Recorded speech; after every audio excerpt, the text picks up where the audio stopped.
नमस्कार साथियों, स्वागत है आप सभी का। मैं आशुतोष लेके हाजिर हूँ आज रस व उसके भेद पर आधारित महत्वपूर्ण 100 प्रश्न।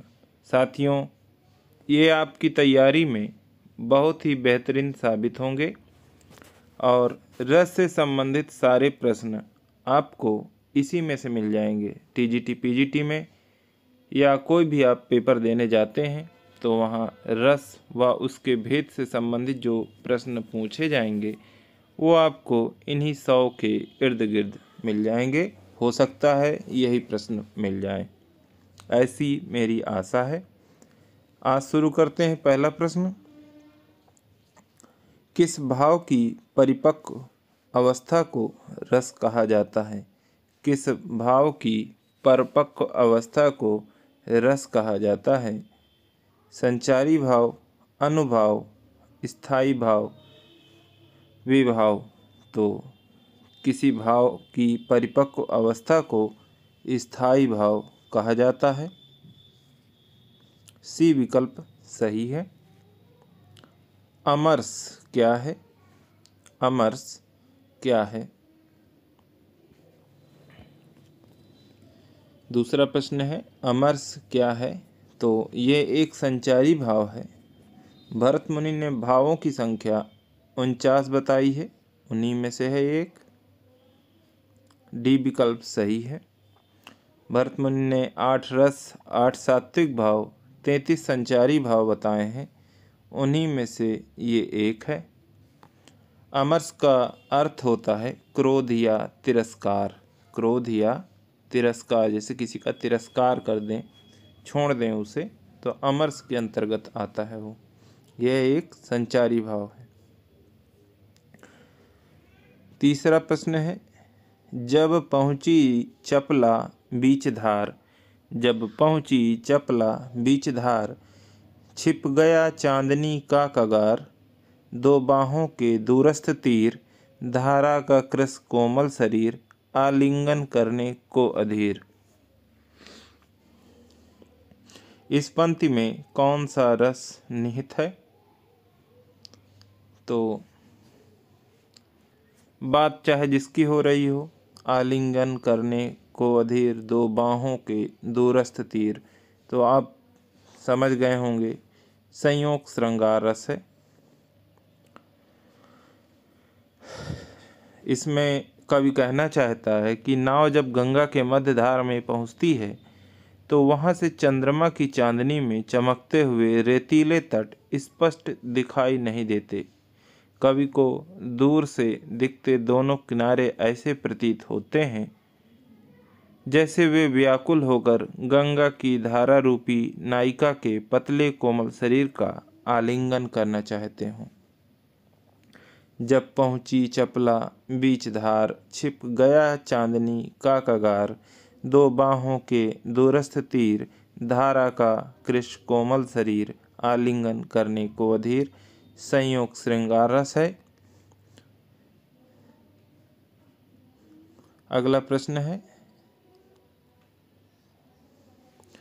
चौथा प्रश्न, ज्यों ज्यों लगती है नाव पार, उर्मे आलोकित सर्त विचार। ज्यों ज्यों लगती है नाव पार, उर्मे आलोकित शत विचार। इस पंक्ति में कौन सा रस निहित है? जैसे जैसे हमारी नौका दूसरे किनारे की ओर बढ़ती जाती है, वैसे वैसे हमारे हृदय में सैकड़ों विचार उठते हैं। सत विचार, सैकड़ों विचार उठते हैं, और इसमें भी संयोग श्रृंगार रस है। जो भाव मन में केवल अल्पकाल के लिए, अल्पकाल तक संचरण करके चले जाते हैं, उन्हें कहा जाता है। जो भाव मन में केवल अल्पकाल आए और चले गए, क्षणिक होते हैं, वो संचारी भाव कहलाते हैं। स्थायी भाव चिरकाल तक विद्यमान रहते हैं।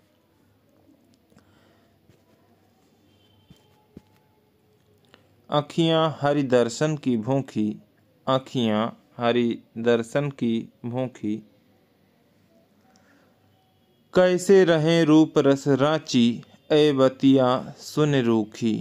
उपर्युक्त पंक्तियों में कौन सा रस है? शांत रस, वीर रस, संयोग श्रृंगार रस, वियोग श्रृंगार रस। तो अखियां हरिदर्शन की भूखी हैं, वियोग की बात हो रही है। डी विकल्प सही है, वियोग श्रृंगार रस। तरनी तनुजा तट तमाल तरवर बहुछाए। तरनी तनुजा तट तमाल तरवर बहुछाए, झुके कूल सो जल परसन हित मनहु सुहाए। इस पंक्ति में कौन सा रस निहित है? कह रहा है कि कवि कहता है, सूर्य की पुत्री यमुना के तट पर बड़े बड़े ऊंचे तमाल के वृक्ष खड़े हुए हैं।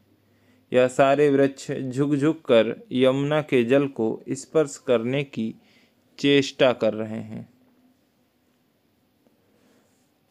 अलंकार की बात करें तो यहाँ पर अनुप्रास अलंकार है। अगला पेपर देखते हैं किस पर होता है। चेष्टा कर रहे हैं मिलने की, संयोग श्रृंगार रस है, बी विकल्प सही है। अगला पेपर हो सकता है अलंकार पर हो। साथियों, सहयोग बनाए रहें। आपको बेहतरीन से बेहतरीन टेस्ट पेपर दिए जा रहे हैं जो आपको बाजार में कहीं भी नहीं मिलेंगे और परीक्षा के लिए अति उपयोगी हैं। ऐसा आप परीक्षा के बाद महसूस करेंगे। घिर रहे थे घुंघराले बाल अंश अवलंबित मुख के पास। घिर रहे थे घुंघराले बाल अंश अवलंबित मुख के पास, नील घन सावक से सुकुमार सुधा भरने को विधु के पास। इस पंक्ति में कौन सा रस निहित है? तो इसमें बात हो रही है कि श्रद्धा के घुंघराले बाल उसके मुख और कंधे तक फैले हुए थे। अंश अवलंबित मुख के बाल कंधे तक फैले हुए थे, जिनको देखकर ऐसा लगता था मानो नील मेघ के बालक अमृत पान करने के लिए चंद्रमा के पास आ गए हैं। 8वां प्रश्न है, संयोग श्रृंगार रस, बी विकल्प सही है। सारे रसों से संबंधित आपको प्रश्न है।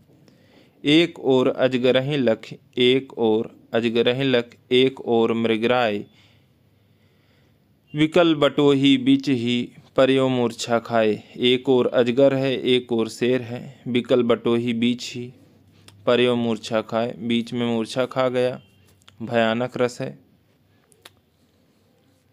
बी विकल्प सही है। मन रे तन कागत का पुतला, मन रे तन कागत का पुतला, लागे बूंद बिनस जाए छिन में, गर्व करे क्या इतना। हे मन, ये तन कागज का ही पुतला है, बूंद लगेगी वो बिखर जाएगा, गर्व क्या करते हो इस पर। इन पंक्तियों में कौन सा रस है? तो शांत रस है। तू करता तू भया, तू करता तू भया, मुझबे रही न हूँ, बारी फेरी बलि गई, जित देखी तित तू। जीवात्मा कह रही है कि तू है कहते कहते मेरा अहंकार समाप्त हो गया है। इस तरह भगवान पर न्यौछावर होते होते मैं पूर्णतया समाप्त हो गई। अब तो जिधर देखती हूँ उधर तू ही तू दिखाई देता है। कबीर ग्रंथावली से है ये और शांत रस है। इसमें शांत रस के उदाहरण जरूर पढ़ें, समझ में नहीं आता है और फिर वहाँ पे संयोग श्रृंगार रस आप लगा के चले आते हैं। जब मैं था या वियोग श्रृंगार रस, जब मैं था तब हरि नहीं, अब हरि है मैं नाही, सब अंधियारा मिट गया जब दीपक देखा माही। जब मैं अपने अहंकार में डूबा था तब प्रभु को न देख पाता था, लेकिन जब गुरु ने ज्ञान का दीपक मेरे भीतर प्रकाशित किया, तब अज्ञान का अंधकार मिट गया। ज्ञान की ज्योति से अहंकार मिट गया, अहंकार चला गया। इसमें भी शांत रस है, ए विकल्प सही है। किस रस को सभी रसों का अधिपति माना गया है, स्वामी माना गया है? तो उसमें और कोई नहीं, अपना श्रृंगार रस है, डी विकल्प सही है।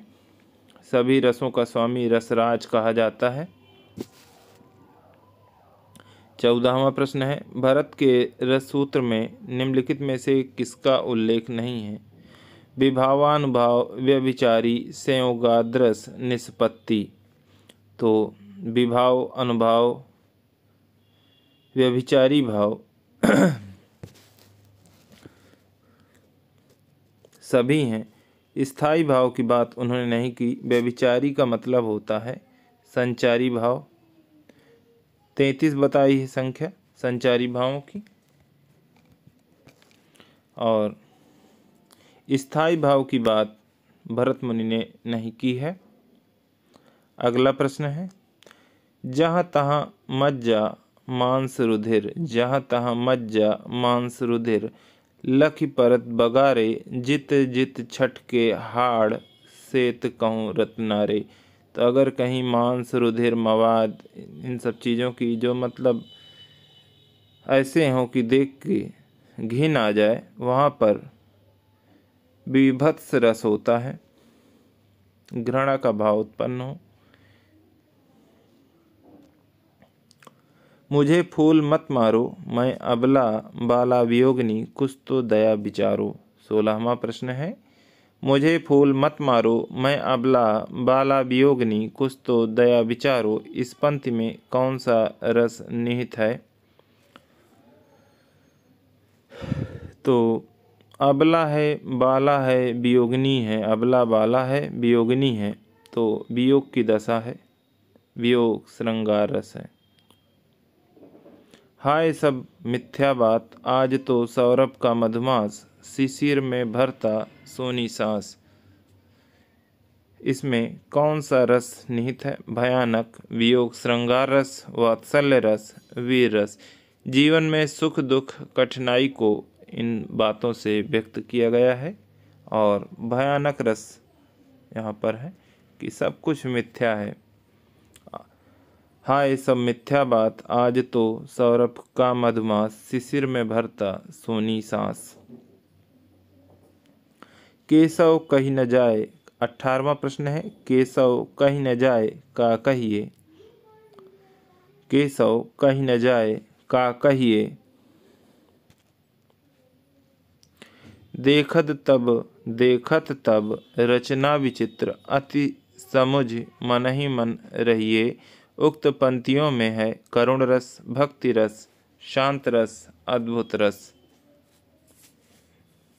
केशव की लीला देखकर मन ही मन समझ कर रह जाता हूँ, और यहाँ पर अद्भुत रस है। 19वां प्रश्न देखते हैं साथियों। वीर तुम बढ़े चलो, धीर तुम बढ़े चलो, सामने पहाड़ हो कि सिंह की दहाड़ हो। में वीर रस का स्थायी भाव क्या है? वीर, उत्साह, रति, जुगुप्सा। तो रति तो श्रृंगार का है, उत्साह वीर का है, बी विकल्प सही है। वहीं जुगुप्सा बीभत्स का है, स्थायी भाव है।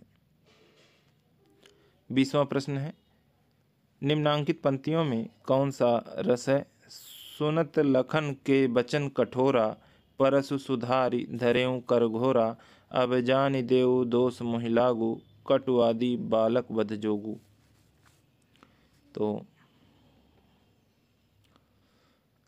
इसमें परसु सुधारी, फरसे को सुधार कर, परसे की बात हो रही है। उस समय की बात है जब परशुराम आ गए थे और लक्ष्मण के क्रोध रूपी वचनों को सुनकर क्रोध में आ गए थे। वैसे भी वो क्रोध में थे, ज़्यादातर वो क्रोध में ही रहते थे, पृथ्वी कांपने लगती थी। रौद्र रस है यहाँ पर। अगला प्रश्न है, निम्नलिखित पंक्तियों में कौन सा गुण विद्यमान है?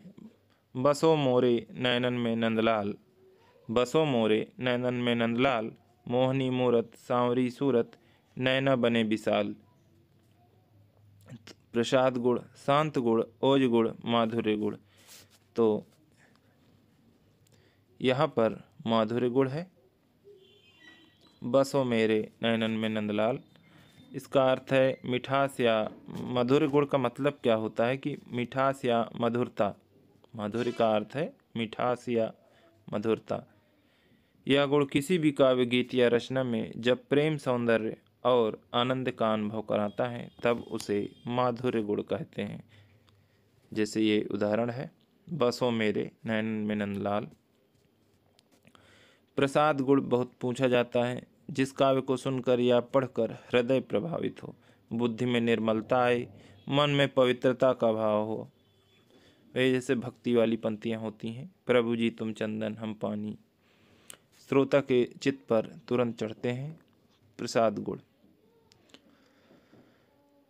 प्रकृति के यौवन का श्रृंगार करेंगे कभी नबासी फूल, प्रकृति के यौवन का श्रृंगार करेंगे कभी नबासी फूल, मिलेंगे वे जाकर अति शीघ्र। इस पंक्ति में कौन सा रस निहित है? शांत रस, श्रृंगार रस, वात्सल्य रस, वीर रस। सही विकल्प है शांत रस। ए विकल्प सही है। इसमें कहा गया है प्रकृति का यौवन और उसका श्रृंगार कभी भी पुराना नहीं होता। यह संकेत करता है कि प्रकृति के रूप में जो ऊर्जा और आनंद है वह सदा नवीन और ताजी है। बिनु गोपाल बैरनी भई कुंजे, बिनु गोपाल बैरनी भई कुंजे। इस पंक्ति में कौन सा रस निहित है? बिना गोपाल के बात हो रही है। वियोग श्रृंगार रस, वियोग में डूबी हुई हैं सभी गोपियाँ। 24वां प्रश्न है, हिमाद्रि तुंग श्रृंग से प्रबुद्ध शुद्ध भारती, स्वयं प्रभा समुज्ज्वला स्वतंत्रता पुकारती। ओज गुण है, वीर रस की बात हो रही है। ओज गुण ऐसी बातें जिनसे आप में युद्ध करने का साहस पैदा हो जाए, युद्ध करने को आतुर हो जाए, वहाँ पे ओज गुण होता है, वीर रस होता है। 25वां प्रश्न है, भाव दशा के कारण वचन में आए परिवर्तन को क्या कहते हैं? भाव दशा के कारण वचन में, वचन की बात हो रही है तो वाचिक अनुभाव, वाचिक अनुभाव।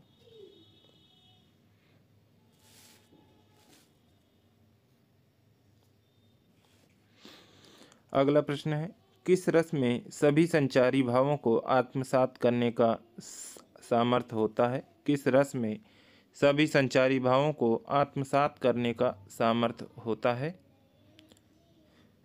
तो उसी में होगा जो रसराज होगा, श्रृंगार रस। 27वां प्रश्न है, पाणी ही तय हिम भया, हिम है गए गया बिलाई, जो कुछ था सोई भया, अब कुछ कहा न जाई। इस पंक्ति में कौन सा रस निहित है? पाणी ही तय हिम भया, हिम हवय गया बिलाई, जो कुछ था सोई भया, अब कुछ कहा न जाई। इस पंक्ति में कौन सा रस निहित है? शांत रस, श्रृंगार रस, वात्सल्य रस या वीर रस।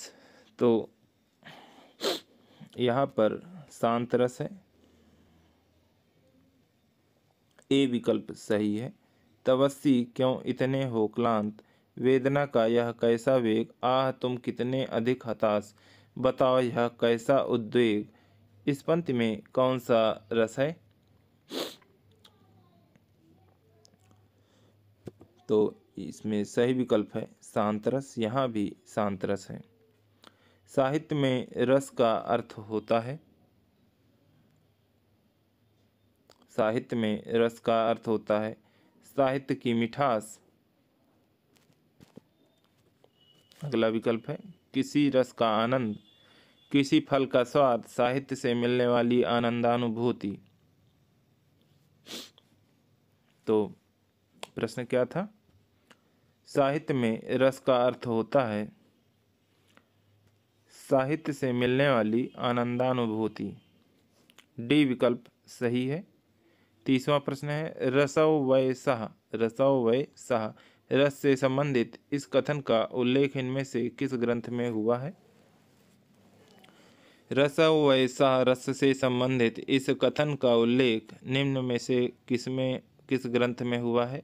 तैत्तिरीय उपनिषद, ऋग्वेद, नाट्य शास्त्र, अग्नि पुराण।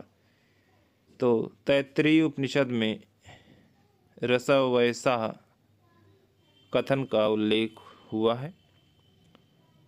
विभावानुभाव व्यभिचारी संयोगाद्रस निष्पत्ति को प्रतिपादित किया है। पहले ही बता चुके हैं कि उन्होंने स्थायी भाव की बात नहीं की है। भरत मुनि, मैं सत्य कहता हूँ सखे, सुकुमार मत जानो मुझे, यमराज से भी युद्ध में प्रस्तुत सदा मान जानो मुझे। शांत रस, श्रृंगार रस, वात्सल्य रस, वीर रस।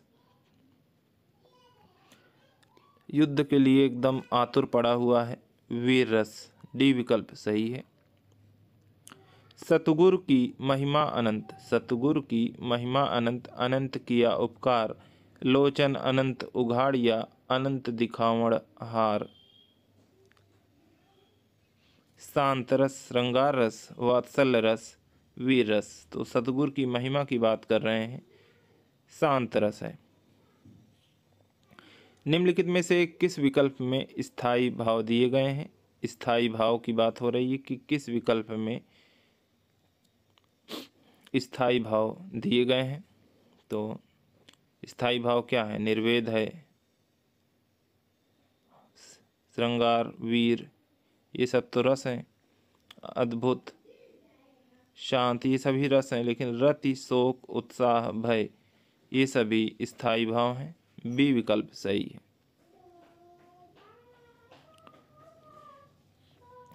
रसों को उदित और उद्दीप्त करने वाली सामग्री क्या कहलाती है? रसों को उद्दीप्त और उद्दीप्त करने वाली सामग्री क्या कहलाती है?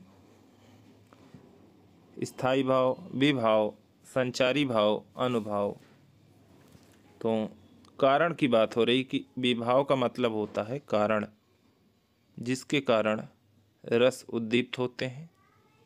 विभाव, कारण के बाद आता है अनुभाव। भाव के अनु माने पीछे, भाव मतलब भाव, भाव के पीछे जो कारण है वही विभाव है। रस सामग्री किस विकल्प में दी गई है? रस सामग्री किस विकल्प में दी गई है? विभाव, अनुभाव, संचारी भाव, स्थायी भाव। यही रस सामग्री है। रस के 4 अंग हैं, विभाव, अनुभाव, संचारी भाव, स्थायी भाव। विशेष रूप से जो भावों को प्रकट करते हैं उन्हें क्या कहते हैं? विशेष रूप से जो भावों को प्रकट करते हैं उन्हें क्या कहते हैं? उन्हें विभाव कहते हैं। श्वान आंगुरिन काटी काटी, श्वान कुत्ते अंगुलियों को काट काट के खाते हैं। तो यहाँ पर और कुछ नहीं, घृणा का भाव उत्पन्न होता है, विभत्स रस होगा। बतरस लालच लाल की मुरली धरी लुकाए, बतरस लालच लाल की मुरली धरी लुकाए, सौह करें भौहनु हंसे, देन कहे नठी जाए। कौन सा रस निहित है? रस तो पता ही चल गया है कि यहाँ पर श्रृंगार रस की बात हो रही है। गोपियाँ अपने परम प्रिय कृष्ण से बात करने का अवसर खोजती हैं। इस बातों के आनंद को पाने के प्रयास में उन्होंने कृष्ण की वंशी को छिपा दिया है। हंसती हैं भावों से लेकिन देने नहीं जाती हैं। अगला प्रश्न है भाव शांति, भाव संधि और भाव सबलता का संबंध भाव के किस भेद से है? विभाव, अनुभाव, संचारी भाव, स्थायी भाव। तो भाव शांति, भाव संधि, भाव सबलता का संबंध संचारी भाव से है। वाणी और अंगों के अभिनय द्वारा जो प्रकट हो, वाणी और अंगों के द्वारा, वाणी के द्वारा और अंगों के द्वारा जो भी प्रकट होगा वो है, विकल्प देखते हैं, अनुभाव, संचारी भाव, भाव या विभाव। तो यहाँ पर भावों को वाणी के द्वारा प्रकट किया जाता है। सी विकल्प सही है। भाव शांति, अस्थिर, क्षणिक है। आलंबन और उद्दीपन विभावों के कारण उत्पन्न भावों को बाहर प्रकाशित करने वाले कार्य कहलाते हैं। आलंबन और उद्दीपन विभावों के कारण, ये विभावों के कारण भावों को बाहर कौन प्रकाशित करेगा? जो भावों के अनुभाव। डी विकल्प सही है। आश्रय के भावों का सूचक है क्या? अनुभाव। वाणी और अंगों द्वारा प्रकट होता है।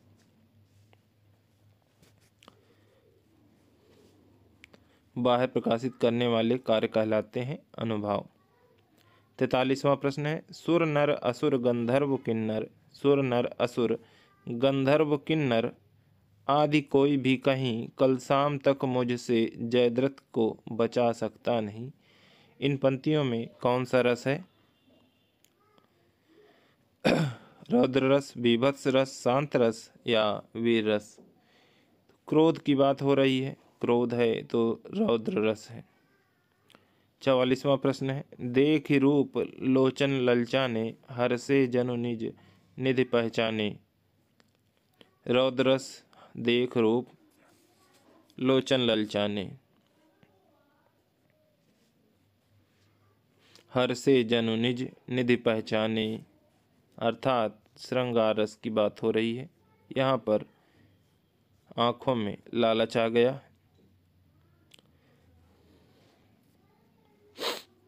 अनुभाव के दो भेद होते हैं, अनुभाव के दो भेद होते हैं। 45वां प्रश्न है, तो सभी ने अलग अलग बताया है। कोई 2 मानता है, कोई 3 मानता है, कोई 4, कोई 5, कोई अनिश्चित। तो कायिक और सात्विक, कायिक और वाचिक, सात्विक और मानसिक, सात्विक और वाचिक।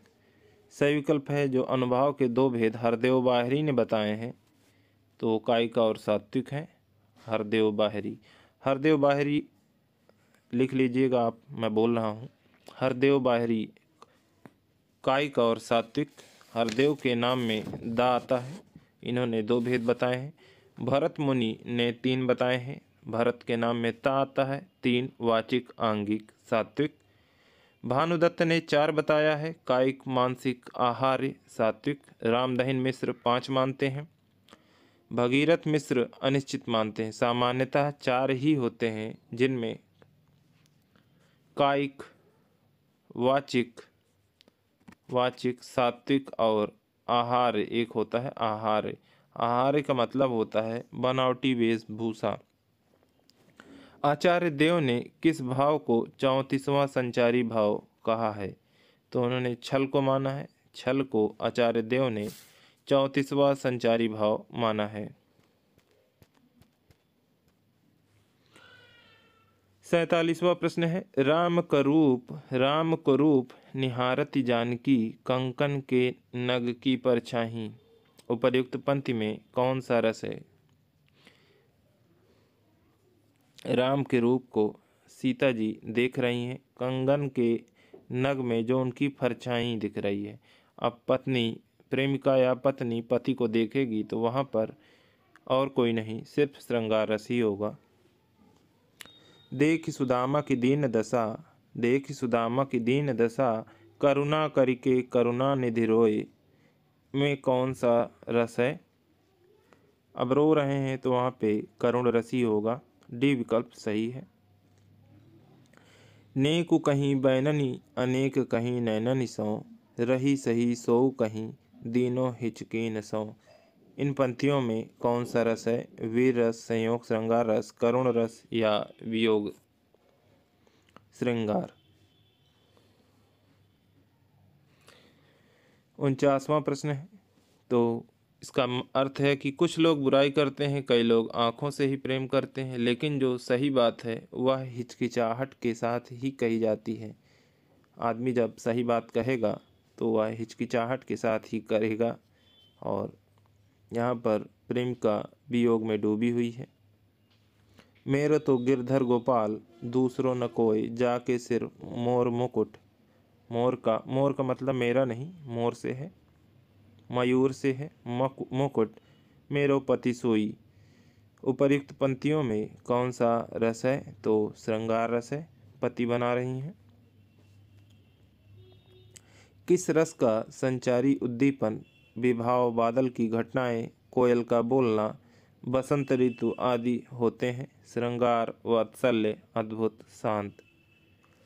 इसे आप कमेंट बॉक्स में बताएं कि इसका सही उत्तर क्या है। कि उद्दीपन विभाव जब बादल बोलते हैं, कोयल बोलती है, बसंत ऋतु आती है, तब कौन सा भाव उद्दीप्त होता है। आज के लिए साथियों इतना ही। बाकी के 50 प्रश्न कल आपको प्राप्त हो जाएंगे। साथियों चैनल को सब्सक्राइब अवश्य कर लें। यदि कोई विसंगति होती है, आपको लगता है कि इसका ये कैसे हो गया और कोई उत्तर गलत है, तो ज़रूर हमें प्रमाण के साथ सूचित करें। ज़रूर, मेरी तरफ से तो सारे प्रश्न के उत्तर सही हैं, फिर भी आपको कोई कन्फ्यूजन होता है तो ज़रूर हमें बताएं। धन्यवाद।